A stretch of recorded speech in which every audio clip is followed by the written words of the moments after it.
जय Hind and hello guys. तो कैसे हैं आप सभी। स्वागत है आप सभी का आपके अपने चैनल टारगेट वाला सुनील में। और आज की वीडियो दिल्ली पुलिस कांस्टेबल की जो आरडब्ल्यू के द्वारा दिल की पुलिस सीरीज चलाई जा रही है उसका प्रैक्टिस सेट नंबर आपका 9 रहने वाला है। अगर ये वीडियो आप लोगों के लिए हेल्पफुल हो, वीडियो अगर आप लोगों के लिए अच्छी साबित हो रही हो, आप लोगों की तैयारी को बेहतर बना रही हो, तो वीडियो को लाइक शेयर और चैनल को सब्सक्राइब करना बिल्कुल भी ना भूलिएगा। तो आज की जो वीडियो है वो प्रैक्टिस सेट नंबर 9 पर रहने वाली है। और बिना टाइम वेस्ट के स्टार्ट करते हैं आज की वीडियो। क्लास की पीडीएफ के लिए इस क्लास की पीडीएफ के लिए आप जुड़ सकते हैं मेरे टेलीग्राम चैनल से, उसकी जानकारी मैं आगे आपको वीडियो में दे दूंगा।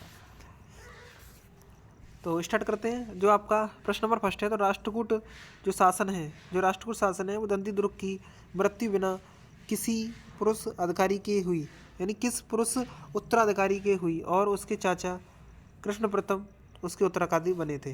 तो वो थे आपका राष्ट्रकूट वंश, कृष्ण प्रथम बने थे। कौन बने थे? कृष्ण प्रथम। उसके बाद देखें तो राष्ट्रकूट वंश का जो संस्थापक था वो कौन था? दंती दुर्ग था या दंती बर्मन था। राजधानी इसकी मान्यखेत थी। वर्तमान में क्या है? मालखेड़ कर्नाटक में पड़ता है। भाषा इसकी क्या थी? तो भाषा थी कन्नड़ और आपका संस्कृत देखने को मिलती है भाषा। तो यहाँ से आपने जो पहला प्रश्न था वो यहाँ से आपने कर लिया कंप्लीट। उसके बाद में आते हैं आपके नेक्स्ट प्रश्न पर। नेक्स्ट प्रश्न आपका क्या कहता है? तो जो अगला प्रश्न है आपका, इसमें आपका जो रहने वाला नेक्स्ट प्रश्न, जो प्रश्न नंबर 2 है कि विक्रमशिला विश्वविद्यालय का निर्माण निम्नलिखित में से किस राजवंश के शासनकाल में हुआ था? तो ये हुआ था आपके पाल वंश के शासनकाल में। और इसका जो संस्थापक था वो कौन था? गोपाल था। नालंदा विश्वविद्यालय बिहार नालंदा में पड़ता है। स्थापना कुमारगुप्त के द्वारा, जो कि गुप्त शासक था। गुप्त मतलब सीक्रेट रूलर नहीं था, गुप्त काल का, यानी गुप्त गुप्त वंश का ये देखने को मिलता है। कुमारगुप्त गुप्त शासक था। और अगर बात करें पुनर्निर्माण किया जा रहा था, तो विश्व का प्रथम विश्वविद्यालय में इसको शामिल कर लिया गया है। उसके बाद में अगला प्रश्न है, इससे पहले एक और पॉइंट, बख्तियार खिलजी की ने इसमें आग लगाई थी। किसमें? विश्वविद्यालय में। तो यहाँ से जो आपका अगला प्रश्न है उसे देख लेते हैं। प्रश्न नंबर 3 कि जो सेन राजवंश के निम्नलिखित में से किस अंतिम शासक ने शासनकाल में मुसलमानों ने बंगाल पर आक्रमण किया और साम्राज्य का पतन हो गया? तो वो लक्ष्मण सेन। सेन वंश के संस्थापक कौन थे? तो वो थे आपके सामंत सेन। वास्तविक संस्थापक कौन थे? तो हेमंत सेन। दरबारी कवि थे जयदेव, और जयदेव की गीत गोविंद देखने को मिलती है बुक, और राधा कृष्ण की प्रेम कहानी का जिक्र इस बुक में किया गया है। जो आपका धोई है, कौन है इसमें? आपका क्या देखने को मिलता है? धोई जो है, धोई आपका इसमें पवनदूत थे। उमापति कौन थे? उमापति के द्वारा भी लिखी गई थी बुक, बट विशेष नहीं, उसमें कुछ कोई विशेष नहीं था उमापति के द्वारा जो बुक लिखी गई थी। वही बात करें हलायुद्ध, ये प्रधानमंत्री के लक्ष्मण सेन थे, यानी प्रधानमंत्री थे लक्ष्मण सेन के। अगला प्रश्न है, और इसमें जो आपका पॉइंट बनता है वो है, भारत के निम्नलिखित क्षेत्रों में से किस क्षेत्र में 10वीं शताब्दी के अंत में जो आपका दिद्दा नामक महिला शासक का शासन था? तो वह कश्मीर में। वही बात करें इसमें लाहौर के गवर्नर कौन थे इस समय? तो संग्राम राज थे। और शासन था किसका? उत्पला वंश का था। और इसका जो अंतिम राजा था वो कौन था? गोपाल वर्मन देखने को मिलता है। बाद में ही संग्राम राज ने लोहार वंश की स्थापना की थी।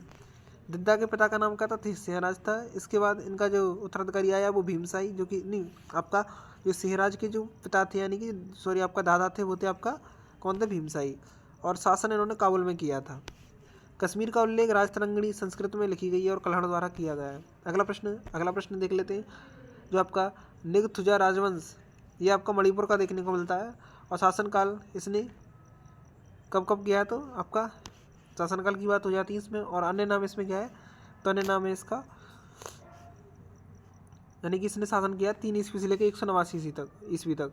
और इसका जो अन्य नाम है वो है आपका मगांग राजवंश। निंगथुजा का अर्थ क्या है? राजा की संतान। 125 परिवार थे मेरे दोस्त इसमें। नाटक मृच्छकटक की रचना किसने की है? तो शूद्रक ने की है। मृच्छकटका की कहानी जो है चारुदत्त एवं वसंत सेना की प्रेम कहानी। नाटक की पृष्ठभूमि पाटलिपुत्र पटना।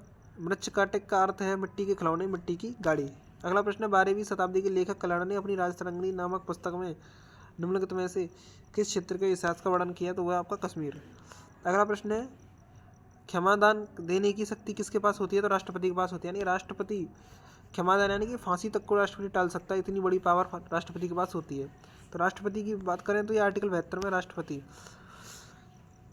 भाग 5 में आता है आर्टिकल 52 में भारत का एक राष्ट्रपति होगा। आर्टिकल 53 में संघीय कार्यपालिका की समक्ष संयुक्तियाँ किस में होंगी, तो आपका राष्ट्रपति में होंगी। वही बात करें 54 में राष्ट्रपति का निर्वाचक मंडल, राष्ट्रपति का निर्वाचक मंडल होगा और उसका निर्वाचन होगा। मान्यवादी आर्टिकल 76 में, मुख्यमंत्री आर्टिकल 164 में। भारतीय संविधान की न्यायिक शक्तियाँ एवं उनकी परिभाषा के संबंध में निम्नलिखित में से कौन सा युग्म मिलान किया जा सकता है, वो है आपका प्रविलंबन। इसका अर्थ क्या है, तो सजा की प्रकृति को बदलने बिना अवधि को कम करना। राजा पर अनिश्चित समय के लिए रोक कौन लगा सकता है, सजा पर अनिश्चित समय के लिए रोक कौन लगा सकता है, तो वो आपका लगा सकता है, फांसी पर अनिश्चित समय के लिए रोक लगा सकता है आपका, इसी को बोलते हैं प्रलंबन। ठीक है, अगला प्रश्न यहाँ से, दिल्ली के मुख्यमंत्री की नियुक्ति राष्ट्रपति के द्वारा होती है। 164 आर्टिकल में दिल्ली मुख्यमंत्री की नियुक्ति कौन करता है, राज्यपाल करता है। दिल्ली एक यूटी है और राष्ट्रपति के द्वारा ये क्या होती है, राष्ट्रपति के द्वारा ऑर्गेनाइज होती है। शपथ इसमें उपराज्यपाल के द्वारा होती है। इधर अगर अगला प्रश्न की बात करें तो निम्नलिखित में से कौन भारत के राष्ट्रपति के चुनाव में भाग नहीं लेता, तो वह राज्य की विधान परिषद के निर्वाचित सदस्य, ये राष्ट्रपति के चुनाव में भाग नहीं लेते।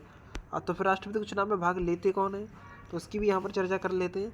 तो वह आपके लोकसभा के सदस्य, राज्यसभा के सदस्य और उसके बाद में विधानसभा के सदस्य, लेकिन विधान परिषद के सदस्य इसमें चुनाव में हिस्सा नहीं लेते हैं, तो ये भी आपको याद रखना है। अगला प्रश्न है यहाँ से, संसद के निर्वाचित जो आपके संसद के निर्वाचित सदस्य भाग लेते हैं, विधानसभाओं के निर्वाचित सदस्य भाग लेते हैं और लोकसभा के। ठीक है, यहाँ से आपका आर्टिकल चुन हो ही गया। यहाँ से आपका भारत के राष्ट्रपति का कार्यकाल कितने वर्ष का होता है, 5 वर्ष का होता है।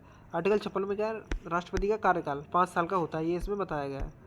अगला प्रश्न है, राष्ट्रपति के खिलाफ महाभियोग संसद के किसी भी सदन द्वारा शुरू किया जा सकता है, लेकिन आरोपों पर महाभियोग सदन के सदस्यों द्वारा हस्ताक्षर किए जाने चाहिए, यानी 1/4 मेंबर्स के। आर्टिकल 61 क्या है, महाभियोग राष्ट्रपति पर, और ये लिया कहाँ से, हमने यूएसए से लिया, ये भी आपको याद रखना है। उसके बाद में जो नेक्स्ट पॉइंट यहाँ से बनता है, संविधान पर अतिक्रमण, ये कब लगाते हैं, जब संविधान की अतिक्रमण कर रहा हो कौन, आपका राष्ट्रपति, और इसमें 14 दिन पहले राष्ट्रपति को नोटिस दिया जाता है। प्रश्न नंबर कौन सा है, प्रश्न नंबर आपका है, प्रश्न नंबर आपका रहने वाला है 14। और भारत किस देश के साथ अपनी सबसे बड़ी अंतर्राष्ट्रीय सीमा साझा करता है, तो वो आपका बांग्लादेश 4096, स्थलीय सीमा 15,200 और तटीय सीमा 7516, और टोटल इसमें 22,716 बांग्लादेश के साथ साझा करता है। कर्क रेखा के सिवाय निम्नलिखित में से राज्यों से होकर कर्क रेखा हरियाणा के सिवाय निम्नलिखित में से किस राज्यों से होकर गुजरती है, तो यहाँ से कर्क रेखा कितने राज्यों से होकर गुजरती है, 8 राज्यों से होकर गुजरती है। अगला प्रश्न यहाँ से, जो आपका कौन सा देशांतर है भारत की मानक मध्याह्न रेखा है, तो वह 82 अंश उत्तर पूर्व। उसके बाद है, भारत का कुल क्षेत्रफल विश्व की कुल भौगोलिक क्षेत्र का लगभग कितना % है, 2.4%। भारत की जनसंख्या विश्व की जनसंख्या का लगभग 17.5% है। 2011 की जनगणना के अनुसार वर्तमान में लगभग अगर देखा जाए तो 17.7% हो सकती है भारत की जनसंख्या। अगर भारत के क्षेत्रफल की बात करें तो 32,87,263 वर्ग किलोमीटर होता है, स्क्वायर होता है। अगर बात करें प्रश्न नंबर 18 की, तो भारत क्या वो आपका जो प्रश्न नंबर 18 है वो रहने वाला आपका, भारत के क्षेत्र के अंतर्गत जल जिस उपयुक्त आधार रेखा के मापा जाता है वह समुद्र में 12 समुद्री मील की दूरी तक फैली होती है। अगर बात करें प्रश्न नंबर 19 की, तो निम्नलिखित में से कौन सी रेखा है जो भारतीय मुख्य भूमि से होकर कर्क रेखा गुजरती है। किस अधिनियम के कारण व्यापार में प्रतिस्पर्धा को रोकने से लेकर प्रतिस्पर्धा को बढ़ावा देने का परिवर्तन हुआ है, तो वो आपका प्रतिस्पर्धा अधिनियम 2002। गुजरात के अरुणाचल प्रदेश तक अनुमानित समय अंतराल क्या है, तो वह 2 आवर का है। सूर्योदय स्मॉल फाइनेंस बैंक भारतीय रिजर्व बैंक ने लघु वित्त बैंक का लाइसेंस प्राप्त करने वाली कंपनी कौन सी है, तो वह महाराष्ट्र। यूटीआर यूनिक जो आपका ट्रांजैक्शन रेफरेंस एक संप्रतीक वाला कोड है जिसका उपयोग आरटीजीएस प्रणाली में लेन देन के लिए किया जाता है। किसके लिए किया जाता है, तो ये 22 अंक का है। IFSC code Indian interface system code है जो कि 11 अंक का होता है बैंकों में। उसके बाद प्रश्न नंबर आपका, प्रश्न नंबर कौन सा था, प्रश्न नंबर 24। आधार आधारित लेन देन के लिए आइरिश जो आइडेंटिफिकेशन की पेशकश करने वाला बैंक निम्नलिखित में से कौन सा है, तो वो एक्सिस बैंक 1993 एक्सिस बैंक है, ये कब आया 1993 में। कैनरा बैंक की बात करें तो 1906 में, येस बैंक 2003 में, आईसीआईसी बैंक 1994 में, 1770 में हिंदुस्तान बैंक आया। प्रथम भारतीय बैंक कौन सी, तो अवध कमर्शियल बैंक थी 1866 की। प्रथम पूर्ण रूप में बैंक कौन सी थी, पीएनबी, जो कि भारतीयों द्वारा ही संचालित थी, तो वो था आपका भारतीयों की थी, भारतीयों द्वारा ये कार्य कर रही थी, वो आपका 1894 में पीएनबी बैंक। प्रश्न नंबर 25 और प्रश्न नंबर 25 की बात करें तो IFSC कोड अंकों वाला संख्याओं के अक्षरों के रूप में निर्मित कूट होता है और ये किसके अंक का होता है? 11 अंक का होता है। खबरों में देखा गया है कि ईलात की खाड़ी ये कहाँ है? अकाबा की खाड़ी है और गहराई इसकी 1850 मीटर है। ये कहाँ है? लाल सागर में स्थित है। उसके बाद इंपीरियल बैंक कब आई? 1921 में आई। उसके बाद है आपका ट्रॉपिकल जो आपका सिस्टम है सारा के बाद भारत में हाल ही में किस देश में मानवीय सहायता भेजी है? तो वो होंडुरास 26 टन मेडिकल जो इमरजेंसी सिस्टम जो आपका भारत ने भेजा है, 26 टन मेडिकल सपोर्ट भारत ने भेजी है। उसके बाद में प्रश्न नंबर 29 है कि प्रकृति 2025 अंतर्राष्ट्रीय कार्बन बाजार सम्मेलन कहाँ आयोजित किया गया है? तो वो आपका न्यू दिल्ली में किया गया। कहाँ किया गया? New Delhi, the capital of India. ये भी आपको ध्यान रखना। न्यू दिल्ली में क्या है? तो न्यू दिल्ली में आपका कुतुब मीनार की जो मंजिल की क्षतिग्रस्त किसने कराई? क्षतिग्रस्त हुई थी तो वो किसने कराई थी? तो वो FST ने इसको क्या कराया था? मरम्मत इसकी कराई थी।